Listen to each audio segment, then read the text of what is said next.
باپ اور بیٹے اور روح القدس کے نام سے آمین۔ ہمارے لیے آج کا پیغام مکاشفہ کی کتاب، اس کا 6 باب، اس کی پہلی آیت سے لے کر 17 آیت تک،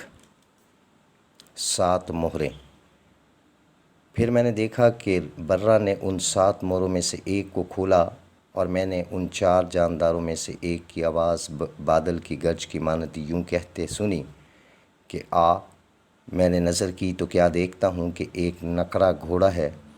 جو اس پر سوار ہے، اس کے پاس کمان ہے اور اسے ایک تاج دیا گیا، اور وہ فتح کرتا ہوا اور فتح کرنے کے لیے نکلا۔ اور جب اس نے دوسری مہر کھولی تو میں نے دوسرے جاندار کو یہ کہتے سنا کہ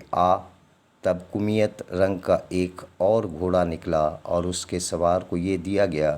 کہ صلح کو زمین پر سے اٹھا لے، تاکہ لوگ ایک دوسرے کو قتل کریں، اور اسے ایک بڑی تلوار دی گئی۔ اور جب اس نے تیسری مہر کھولی تو میں نے تیسرے جاندار کو یہ کہتے سنا کہ اور میں نے نظر کی تو کیا دیکھتا ہوں کہ ایک مشکی گھوڑا ہے، جو اس پر سوار ہے، اس کے ہاتھ میں ترازو ہے۔ اور میں نے ان 4 جانداروں کے بیچ میں سے ایک آواز یہ کہتے ہوئے سنی کہ گیہوں دینار کے فنگ سے، اور جو دینار کے 3 فنگس، مگر میں اور تیل کا نقصان نہ کر۔ اور جب اس نے چوتھی مہر کھولی تو میں نے چوتھے جاندار کو یہ کہتے ہوئے سنا کہ میں نے نظر کی تو کیا دیکھتا ہوں کہ ایک سبز گھوڑا ہے، اور جو اس پر سوار ہے اس کا نام موت ہے، اور عالم اسفل کے پیچھے پیچھے رواں ہے۔ اسے زمین کی چوتھائی پر یہ اختیار دیا گیا کہ تلوار اور قحط اور موت اور زمین کے درندوں سے لوگوں کو مار ڈالے۔ 5ویں مہر۔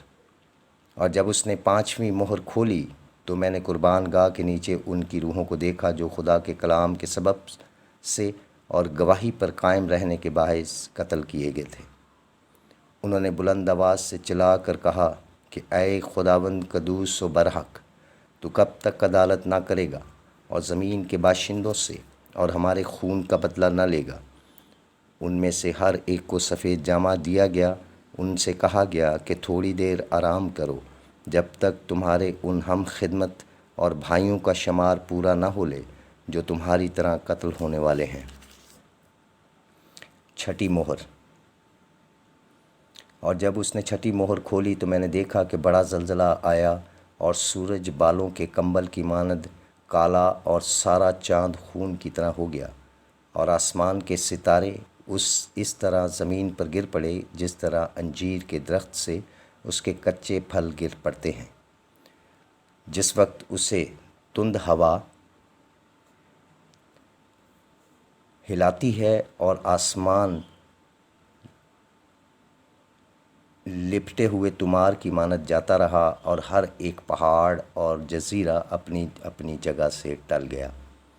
اور زمین کے بادشاہوں اور امیروں اور سپہ سالاروں اور مالداروں اور زوراوروں اور ہر غلام اور آزاد نے اپنے آپ کو غاروں اور پہاڑوں کی چٹانوں میں چھپایا، اور پہاڑوں اور چٹانوں سے یہ کہا کہ ہم پر گر پڑو،